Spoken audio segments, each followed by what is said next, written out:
이강인이 유럽리그 랭킹 1위 잉글랜드 무대의 톱클래스 강팀 핵심 선수와 견줄만 하다는 분석이 나오며 화제입니다. 프랑스 리그앙 파리 생제르맹은 2023년 8월 마요르카에 2,200만 유로 약 328억 원을 주고 이강인을 데려와 2027년도 시즌까지 연봉 727만 유로 약 108억 원 및 5년 총액 3,635만 유로 541억 원 계약을 맺었습니다. 2,200만 유로는 마요르카 구단 역대 2위 및 한국인 역사상 세 번째로 많은 이적료입니다. 이강인은 PSG 소속으로 2023년도 시즌 리그앙 23경기 3득점 4도움, 출전 평균 64분을 뛰면서 90분당 공격 포인트 0.43으로 활약했습니다. PSG는 유럽 클럽 전체 랭킹 6위, 프랑스는 유럽리그 랭킹 5위인데요. 저명한 축구 통계 매체 옵타 스포츠에 따르면 미드필더로서 이강인과 가장 비슷한 선수는 프리미어리그 준우승팀 아스널의 주장 마르틴 웨데고르입니다. 70개 국가 및 30종목을 대상으로 하는 글로벌 통계회사 옵타 스포츠가 최근 365일 유럽 5대 리그 및 챔피언스 리그, 유로파리그 자료를 토대로 선정한 비교 대상을 발표하며 팬들의 관심을 받고 있습니다. 아스널은 2023년도 잉글랜드 프리미어리그 준우승을 차지했는데요. 잉글랜드, 이탈리아, 스페인, 독일, 프랑스는 유럽리그 랭킹 빅5입니다. 챔피언스리그는 유럽축구연맹 1등급, 유로파리그는 2등급 클럽 대항전입니다. 이강인은 개인 능력으로 상대쪽 경기장 파이널 서드에 진입한 횟수와 공간 침투로 PSG 동료 전진 패스를 받아낸 빈도 둘 다 유럽 메이저 대회 미드필더 상위 1%에 해당했습니다. 혼자서 위협적인 공격을 펼칠 수 있는 데다가 수비가 헐거운 지점에 대한 공간 지각과 상황 인식, 언제 파고 들어가는 것이 가장 효과적인지에 대한 타이밍 판단, 옆이나 뒤로 향하는 전개보다 리시브가 까다로운 전방으로 나가는 패스를 상대 저지를 뿌리치고 내 볼로 만드는 기술이 월드 클래스라는 얘기입니다.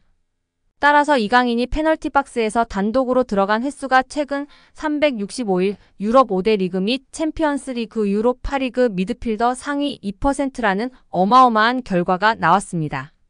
파이널 서드 태클 합계 또한 상위 2% 안에 든다는 데이터는 상대 진영부터 적극적으로 수비하려는 마음가짐 부족이 이강인 단점이라는 지적은 이제 현실과 맞지 않다는 것을 알게 해줍니다.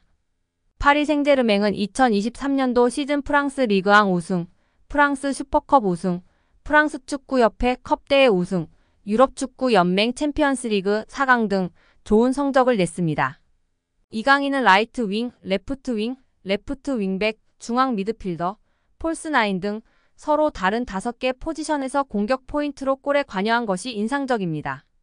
공격형 미드필더까지 전술적인 요구나 선수단 상황에 따라 5가지 역할을 소화하며 파리 생제르맹에 헌신했다는 평가입니다. 리그앙 포지션별 출전 비율을 보면 모든 부문이 8% 이상입니다. 급하게 잠깐 맡은 정도가 아니라 감독 이하 코치진이 진지하게 다양한 임무를 부여하고 실행을 요구했다고 볼 수 있습니다. 출전 및 결장 대비 90분당 득실차 6위 역시 주목할 가치가 충분한 기록인데요. 이강인이 뛸 때의 긍정적인 효과 및 벤치를 지키거나 명단에서 제외될 때 부정적인 영향을 합산하면 리그앙에서 6번째로 존재감이 큰 선수였다는 얘기입니다. 이강인과 같은 통계를 보인 마르틴 웨데고르는 지난 시즌 잉글랜드 프로축구 선수협회 프리미어리그 베스트 11 및 유럽축구 간행물협회 올해의 팀에 잇따라 이름을 올리며 능력을 인정받은 선수입니다. 또한 2년 연속 아스널 구단 선정 MVP로 뽑혔습니다. 기량적으로 직전 1년 제일 유사한 빅리그 선수가 마르틴 웨데고르인 것은 충분히 기분 좋은 칭찬으로 볼 수 있습니다.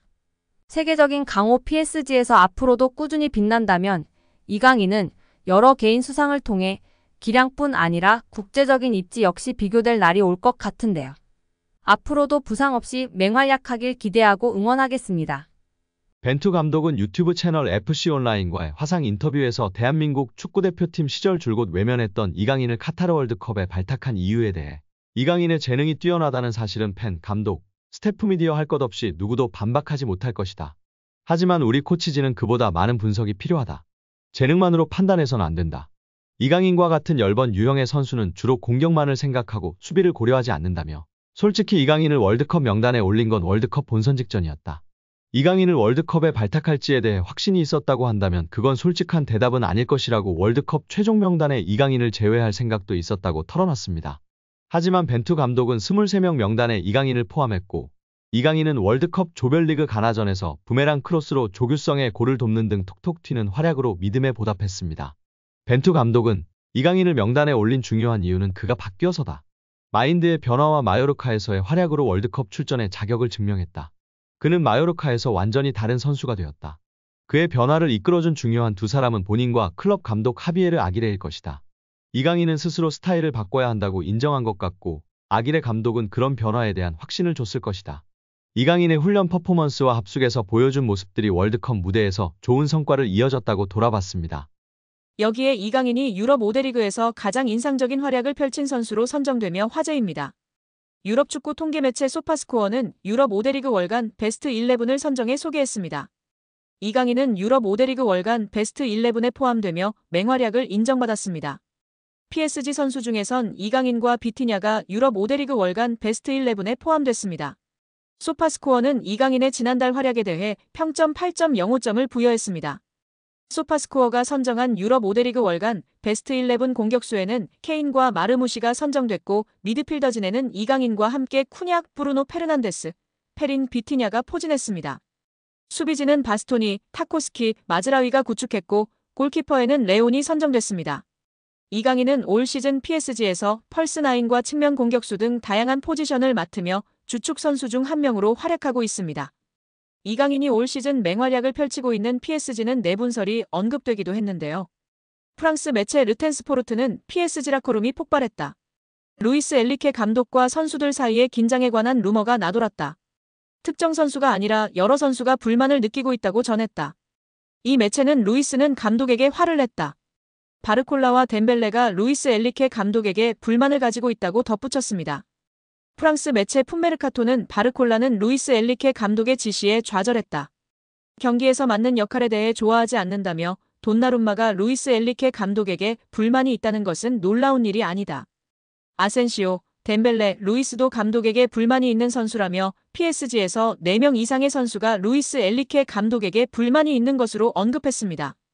여기에 유럽 5대 리그 출전 시간 800분 이상 선수들 중 키패스 순위에 이강인 선수가 오르며 화제입니다. 무려 2위입니다.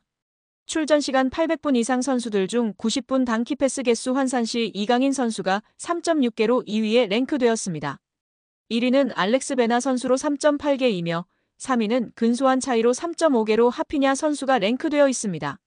파리 생제르맹 동료 하키미 선수는 2.9개로 8위에 랭크되어 있습니다.